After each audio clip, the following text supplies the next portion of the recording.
O Remo que não perde em estreia de Campeonato Paraense desde 2015, dessa vez não foi diferente, vitória contra o Bragantino. Besso, que dá para avaliar para o Remo nesse primeiro jogo?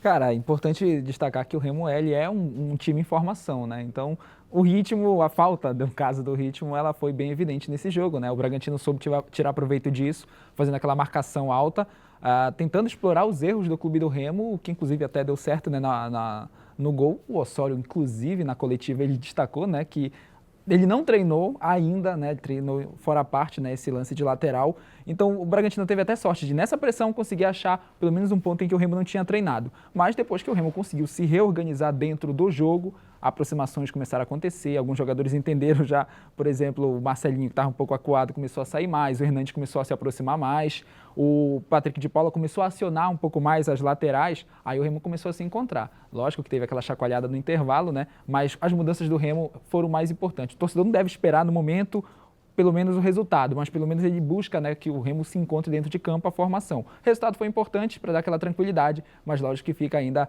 essa busca, né, para encontrar o melhor clube do Remo para começar a Série B. E o Remo oficializou neste domingo, dia 25, o encerramento do ciclo de Marcos Braz como executivo de futebol.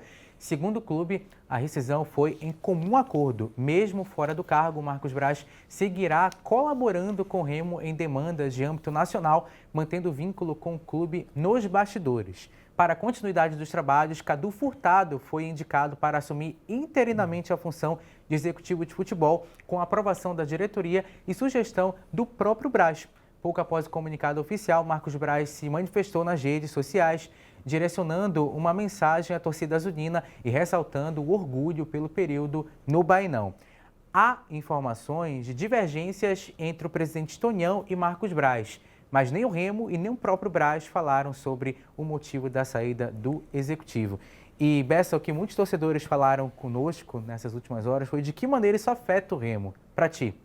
Bom, logo de cara, né, o Remo ainda é um clube em formação até dentro da parte do elenco, né? Então, a saída do Braz, ela traz uma pressa para um novo executivo, no caso o Cadu, né, que assume, pelo menos até o momento, para a continuação da montagem do elenco. Aí o torcedor vai procurar motivos, mas o Braz, pelo menos, cumpriu o papel dele, né? Pode questionar os métodos que ele fez, que ele teve, mas os resultados não.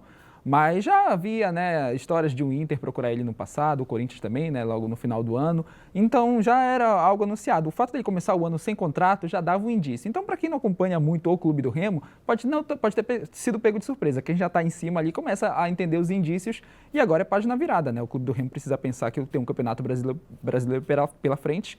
E vai ser muito importante, né, já essa mudança de comando desde já para ver, né, esse planejamento de um clube que ainda está em formação até mesmo no elenco. E vale destacar, não é a primeira vez que o Remo passa por isso nos últimos anos. No ano passado, o Paperim saiu justamente para a entrada do Marcos Braz. E para ti, Bessa? Rapaz, assim, apesar do gramado pesado, a gente diz assim, não dá para avaliar o campo quando chove, mas pela vontade do Paysandu, por não sofrer no jogo, eu acho que aí já é algo bem válido, né? O Paysandu, ele conseguiu ter até destaques dentro desse jogo. O Marquinhos usou o Ítalo, usou o Pego, o Castro fez também um bom jogo. A gente pode destacar o Lucão também, a defesa do Paysandu em si. Mas para um jogo pesado, onde o Paysandu precisava, diferente do Remo de desempenho, o Paysandu precisava do resultado. O Paysandu conseguiu o resultado, foi um bom resultado, mas também, junto dele, um bom desempenho. E como o Marquinhos destacou o Ítalo, se ele está desatento nesse gol dele, ele nunca queria fazer, mas ele é um centroavante atento, a bola nem estava em posse do Paysandu 100%. E isso mostra a diferença, né, a vontade do Paysandu de jogadores que estão atentos para o momento. E ele é um desses caras, é um reflexo, né, do jogo que foi quase todo mundo ligado 100% na partida. Beleza? Apito final do Esporte Cultura. Obrigado, Maurício. Obrigado, Marquinhos. E a todos que nos acompanharam até agora, você fica com Sem Censura Pará. Tchau.